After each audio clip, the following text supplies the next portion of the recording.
Nico Steves here. Happy Easter time to you. Have you ever been to an Easter Sunday sunrise service?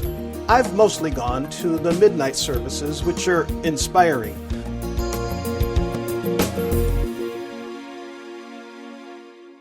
But before this, for me, one of the joys of a road trip is getting lost in an audiobook reading of a favorite novel or biography. Somehow the drive time evaporates the deeper you get in the story as you travel. And I must say, for me, somehow the world, as it passes by the car window, somehow has a richer vibe. How many of you are audiobook listeners? What are your favorite audiobooks? What are you listening to these days? Let me know in the comments section of this episode's podcast page at nicosteves.com. And the audiobook version of The Very Fine Light is ready for those road trips. Just go to Amazon, Audible, or Apple Books to find it. For those of you just subscribing to these podcasts, here is a bit of background about my book, The Very Fine Light. The Very Fine Light is a contemporary novel with Christian themes about a village on the verge of bankruptcy, the mayor with a secret, and Randy, a fun-loving co-worker who's always in trouble for telling it like it is. The Very Fine Light can be found using the title The Very Fine Light on Amazon.com. And now, here's a story about a sunrise service from when I was a boy. When I was 7 or 8 years old, my friend's dad took him and me to a sunrise service. I'll never forget that experience. First, I was able to stay overnight at my friend's home as the Easter service would be held in the mountains somewhere in upstate New York, starting a bit before sunrise, and it was about a 1-hour drive from where we lived. So we got up early, and along with us for the ride was the father's best friend. So at 5:30 in the morning, we took off in the dad's new Oldsmobile. I'll never forget sitting in the back seat and hearing these two men talk guy talk. Their conversation wandered from a basketball game the night before to a few jokes they'd tell us boys. Now, my friend's dad smoked cigars, and though they weren't smoking during the morning drive, the smell of cigar smoke hung heavy in the air. I remember feeling like an adult. Here we were, a group of guys heading to the mountains. That part was a bit unusual.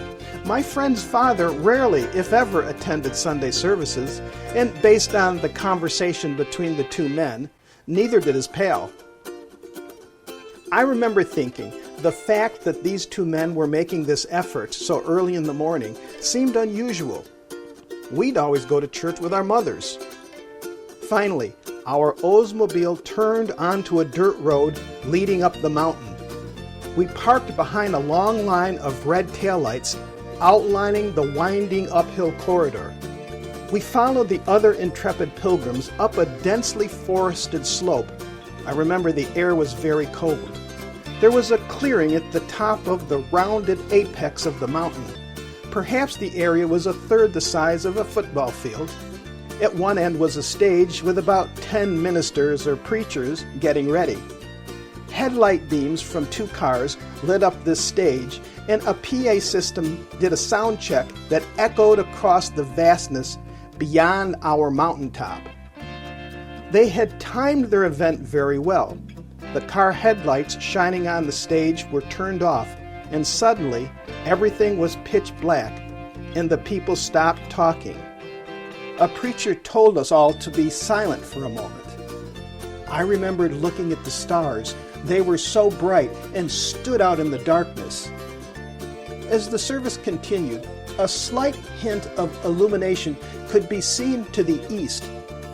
It grew brighter and brighter as the earth rotated to reveal more and more of the light.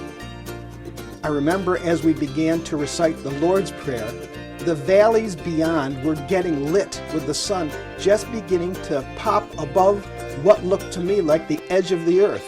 I had never witnessed such an awesome sight. As the prayer service was coming to an end, the sun continued to rise above the distant horizon. Up and up, still higher it came, in size and shape, and at the same time getting brighter. The glow now spilled across our mountaintop. I could see all the pilgrims who had come here to witness this Easter service. But my eyes drew me back to where the sun was coming from. We were all watching as the colorful sunbeams emanated from the growing disk spilled, first as a dull orange, but changing as it came totally in view. Suddenly, the big circle of brilliant sunlight came fully into view. A new day had begun. With that, the service ended. I remember my friend's dad and his pal had these small, strange smiles on their faces. These two men looked different somehow, like they were deep in thought. Reflecting back, I believe the experience of this wonderful Easter sunrise service had touched their souls deeply. We got back into the Oldsmobile, and I realized how hungry I was. We stopped at a favorite coffee shop and had eggs and pancakes. I also remember how great they tasted. Before long, the conversation went back to the sports and news stories of the day. Gone were those momentary expressions I had seen on these two men's faces. They now looked more themselves somehow. Eventually, I moved away and never saw my friend or his father again.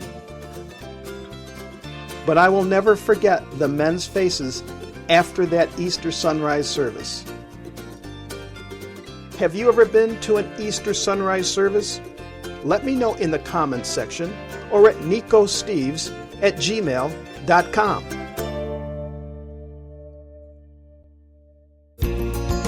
This is Nico Steves. I hope you enjoyed this installment.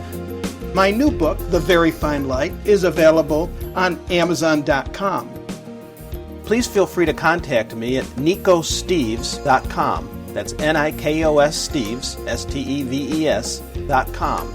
If you like this episode, and for more, share them with friends, and consider William J. Walsh's book, Heaven's Bright Queen, Apparitions and Shrines of Heaven's Bright Queen. This is Nico Steves. Thank you. See you next time.